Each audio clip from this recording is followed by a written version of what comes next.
میرے انتہائی محترم قابل سب تکریم بزرگان دین برادران اسلام،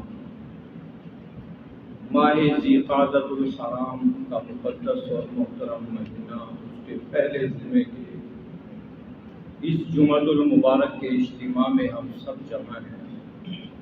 یہ مقدس اور محترم مہینہ اپنے دامن میں اسلام کی بہت بڑی فتح، جسے قرآن مجید نے فتح مبینہ یعنی روشن اور واضح فتح قرار دیا، اس فتح کا نام جسے صلح حدیبیہ کہا جاتا ہے، اس عظیم الشان واقعے کو اپنے دامن میں لے کر جلوہ گر ہوتا ہے۔ یہ پیارے نبی علیہ السلام کی زندگی کا اہم ترین واقعہ اور اہم ترین قصہ ہے، جو بظاہر مسلمانوں کو شکست نظر آ رہا تھا، لیکن اللہ اور محمد رسول اللہ صلی اللہ علیہ وسلم کی نظر میں بہت بڑی فتح تھا۔ ایک روز آپ علیہ السلام نے فجر کی نماز کے بعد صحابہ میں اپنا خواب بیان کیا۔ ہمارے نبی علیہ السلام ہی نہیں بلکہ تمام انبیاء کا جو خواب ہوتا تھا وہ نہ صرف یہ کہ سچا ہوتا تھا، بلکہ وہ خواب سچا ہونے کے ساتھ ساتھ اللہ کا حکم اور وحی کے درجے میں ہوتا تھا۔ ہمارے پاک پیغمبر علیہ السلام نے رات خواب دیکھا، فجر کے بعد صحابہ کرام کی طرف چہرہ انور کر کے جلوہ گر ہوئے، فرمایا کہ اے میرے صحابہ، رات میں نے خواب دیکھا ہے کہ ہم بیت اللہ کا طواف کر رہے ہیں۔ اب خواب اللہ کا حکم ہوتا ہے، نبی کو آنے والا خواب سچا ہوتا ہے اور اللہ کی طرف سے وحی کا درجہ رکھتا ہے۔ گویا اشارہ اللہ نے کر دیا کہ اب آپ عمرے کا احرام باندھ کر مکہ تشریف لے جائیں اور عمرہ کریں۔ یہ سن 6 ہجری کا واقعہ ہے۔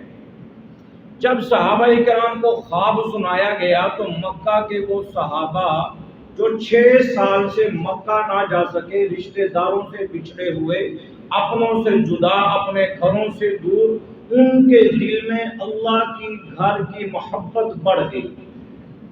بیت اللہ کی زیارت کا ذوق اور شوق کی جو آتش عشق تھی، اس کی شمع بھڑکی اور وہ پورے محبت اور شوق میں صحابہ سرشار ہو گئے اور عمرے کی تیاری شروع کر دی۔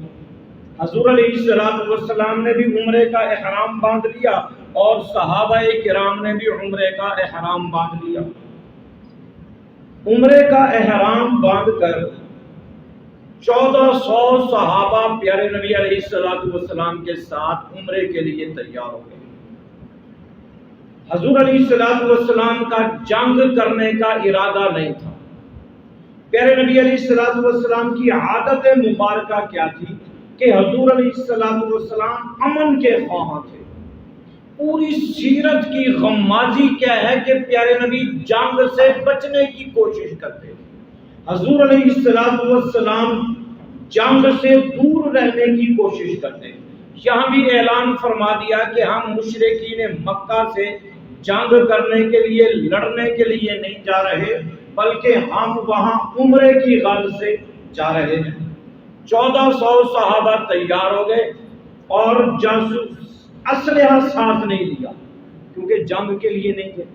صرف مسافر کے پاس جو اسلحہ ہوتا تھا، صرف ایک تلوار، وہ بھی نیام کے اندر، جو ایک مسافر کے لیے ضروری اسلحہ ہونا چاہیے تھا، بس وہ اسلحہ ساتھ لیا اور حضور علیہ السلام بروز جمعۃ المبارک، جمعہ کی نماز کے بعد عمرہ کی نیت سے مکہ المکرمہ کی طرف آپ علیہ السلام تشریف لے گئے۔ ایک جاسوس پہلے بھیج دیا کہ مکے والوں کی حالات کی ہمیں خبر دیتے رہیں۔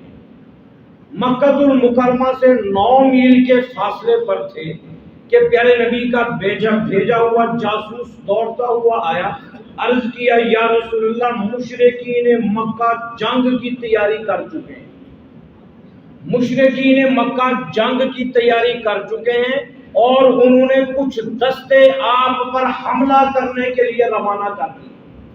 ایک دستہ حضرت خالد ابن الولید جو اس وقت تک مسلمان نہیں ہوئے تھے، ایک دستہ خالد ابن ولید لے کے نکلے، جنگجو 20 جنگجو جوانوں کا لشکر لے کے نکلے، کچھ اور چھوٹی چھوٹی ٹولیاں مکہ کے ارد گرد پھیل گئی کہ ہم نے حضور علیہ السلام اور مسلمانوں پر حملہ کرنا ہے۔ کیوں حملہ کرنا ہے؟ وہ اسلام کی فتح سے ڈرتے تھے، وہ اسلام کی ترقی سے خوف زدہ تھے، وہ محمد الرسول اللہ کے عروج کو برداشت نہیں کر سکتے تھے، وہ مسلمان کے استحکام، مسلمان کی قوت سے خوف زدہ تھے۔ آج کی زبان میں اسے کہتے ہیں اسلاموفوبیا۔ آج کی زبان میں اسے کیا کہتے ہیں؟ اس زمانے میں مشرکین مکہ بھی اسلاموفوبیا کا شکار تھے، جیسے آج اسلاموفوبیا کا شکار ہے مغرب دنیا کفر کے ایک 32 سالہ کینیڈین نے مسلمان خاندان کے اوپر ٹرک چڑھا دیا۔ سنا ہے نا آپ نے؟ کیوں چڑھا دیا؟ اس نے کہا جی میں نے جان بوجھ کے چڑھایا۔ ٹرک فٹ پاتھ پہ چڑھایا، فٹ پاتھ پہ وہ مسلمان خاندان جوڑا، وہ جو کینیڈا میں رہتا تھا، وہ سیر کے لیے باہر نکلے ہوئے تھے، اس نے فٹ پاتھ پہ ٹرک چڑھایا اور اس پورے خاندان کو کچل دیا۔ اسے گرفتار کیا گیا، اس سے پوچھا گیا بھئی تو نے یہ ٹرک مسلمانوں پہ کیوں چڑھا دیا؟ اس نے کہا جی میرے دل میں مسلمانوں کی شدید نفرت ہے۔ اقرار جرم کیا کہ میں نے جان بوجھ کے چڑھایا۔ اسی کینیڈا میں چند سال پہلے ایک واقعہ پیش آیا کہ ایک 23 سالہ کینیڈین نے اپنی گاڑی ایک زینب حسین مسلمان عورت کے اوپر چڑھا دیا۔ اس کے اوپر گاڑی چڑھائی، اس کے اوپر سے گاڑی گزر کے آگے ایک نوجوان، ایک چھوٹی مسلمان بچی اپنے چہرے پہ سقاف ڈال کے سکول جا رہی تھی، اس نے گاڑی اس کے اوپر بھی چڑھا دی۔ اب وہ گاڑی چڑھا کے نیچے اترا، اس نے دیکھا کہ زینب حسین کی لاش تڑپ رہی ہے اور اس کی لاش میں کچھ زندگی کے آثار ہیں۔ اس بدبخت نے گاڑی واپس موڑی اور پھر دوبارہ اس زینب حسین کے اوپر چڑھا۔ یہ گرفتار ہوا۔ اسے گرفتار کر کے اس کینیڈین پولیس نے پوچھا، اس نے کہا جی میں نے اس لیے چڑھائی ہے کہ میرے دل میں مسلمانوں کی شدید نفرت ہے۔ دنیا کی تھنک ٹینکس اس نتیجے پر پہنچی ہے کہ 2023 میں پوری دنیا کا سب سے بڑا مذہب اسلام بن جائے گا۔ آج عیسائیت ہے، آج پوری دنیا کا سب سے بڑا مذہب عیسائیت ہے، لیکن دنیا کے تھنک ٹینکس یہ کہہ رہے ہیں کہ 2023 میں